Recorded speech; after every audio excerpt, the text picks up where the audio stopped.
తెలంగాణ జాగృతి అధ్యక్షురాలు BRS MLC Kalvakuntla Kavitha 72 గంటల నిరాహార దీక్షకు సర్వం సిద్ధమైంది.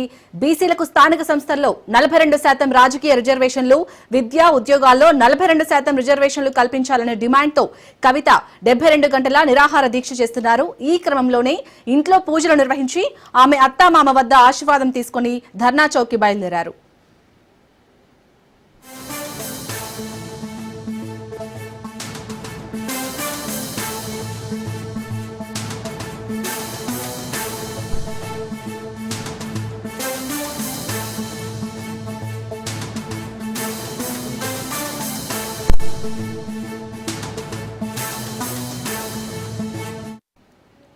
బీఆర్ఎస్ ఎమ్మెల్సీ కవిత అయితే 72 గంటల నిరాహార దీక్ష చేయబోతున్నారు. సో దీనికి సంబంధించి పూర్తి అప్డేట్స్ మా ప్రతినిధి సైదులు అందిస్తారు. సైదులో ఇప్పటికే ధర్నా చౌక్కి కవిత బయలుదేరినట్టుగా తెలుస్తుంది. అప్డేట్స్ ఏంటి?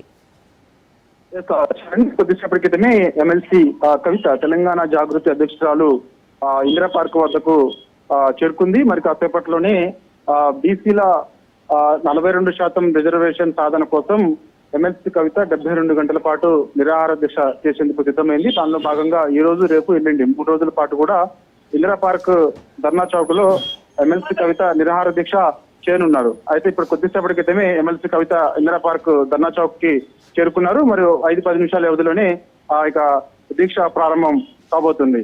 అయితే ఇప్పటికే ఇందిరా పార్క్ ధర్నా చౌక్ కి పెద్ద ఎత్తున జాగృతి నాయకులు, కార్యకర్తలందరూ కూడా చేరుకున్నారు. ఇక ఎవరైతే సంఘీభావం ఎమ్మెల్సీ కవిత దీక్షకు సంఘీభావం తెలుపుతారో వారందరూ కూడా మరి కాసేపట్లో వచ్చే అవకాశం కనిపిస్తుంది. అయితే ఈ యొక్క దీక్షకు మద్దతు పలకాలని చెప్పేసి వివిధ పార్టీలకు ఎమ్మెల్సీ కవిత లేఖ రాసింది. సో దానిలో భాగంగా లెఫ్ట్ పార్టీస్ మద్దతు కూడా ఇచ్చే అవకాశం కనిపిస్తుంది. లెఫ్ట్ పార్టీస్ నాయకులందరూ కూడా ఈ యొక్క దీక్షలో పాల్గొనే అవకాశం ఉంది.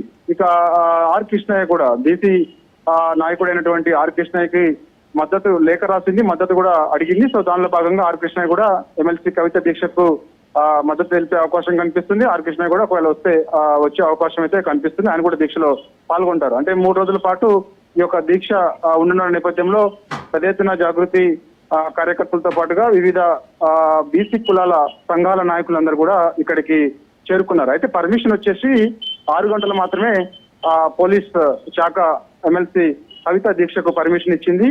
ఇక మిగిలిన సమయం మేము ఇవ్వలేము అని చెప్పేసి కూడా చెప్పిన నేపథ్యంలో చూడాలి. మరి 6 గంటలు ముగిసిన తర్వాత, అంటే ఇప్పుడు మనకి ఎగ్జాక్ట్లీ మనకి 11 గంటల 11 నిమిషాలు అవుతుంది కాబట్టి సో మరి ఒక 4-5 గంటలు మాత్రమే ఎమ్మెల్సీ కవిత దీక్షకు పోలీస్ శాఖ నుంచి పర్మిషన్ ఉంది. దాని తర్వాత మరి పర్మిషన్ అలానే మరి రిక్వెస్ట్ చేస్తారా, లేకపోతే పర్మిషన్ సంబంధించి వాళ్ళు అంగీకరించకపోతే మాత్రం అవసరమైతే ఎమ్మెల్సీ కవిత తన నివాసం బంజర్ హిల్స్ లో ఉంటుంది. సో అక్కడ కూడా దీక్ష చేసేందుకు ఆమె సిద్ధంగా ఉన్నట్టు కూడా నిన్ననే ప్రకటన చేసింది. కానీ ఈ యొక్క దీక్షకు సంబంధించి, ఎందుకంటే రాష్ట్ర ప్రభుత్వం కూడా బీసీలకు సంబంధించి 42% రిజర్వేషన్ కల్పిస్తామని కామారెడ్డి డిక్లరేషన్ లో ప్రకటన చేసింది కాబట్టి సో అందుకు ఖచ్చితంగా కేంద్ర రాష్ట్ర ప్రభుత్వాలపైన ఒత్తిడి తెచ్చేందుకు మాత్రమే ఆర్డినెన్స్ ఇంప్లిమెంట్ చేయడం, అదేవిధంగా విద్యా ఉద్యోగాల్లో కూడా బీసీలకు 42% రిజర్వేషన్ కల్పించాలని చెప్పేసి, అది రాజ్యాంగబద్ధంగా ఉంటేనే దానికి బాగుంటుందని చెప్పేసి దానిలో భాగంగా రాజ్యాంగ సవరణ జరగాలి, 9వ షెడ్యూల్లో చేర్చాలి, అప్పుడే బీసీలకు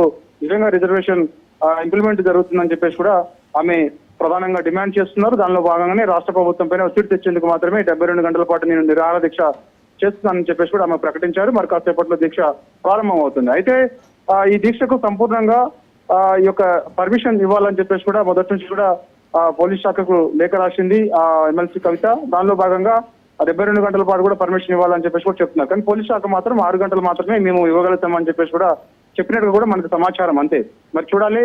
మరి 6 గంటల తర్వాత ముగిసిన తర్వాత ఎమ్మెల్సీ కవిత దీక్షకి సంబంధించి వారు ఏం పోలీస్ శాఖ నుంచి ఎటువంటి అనౌన్స్ వస్తుంది అనేది కూడా మనం తర్వాత తెలిసే అవకాశం కనిపిస్తుంది. ప్రస్తుతం అయితే ఎమ్మెల్సీ కవిత ఇందిరా పార్క్ ధర్నా చౌక్ వద్దకు వచ్చింది. మరి 5-10 నిమిషాల వ్యవధిలోనే ఈ యొక్క దీక్ష ప్రారంభం అవుతుంది. శాలిని.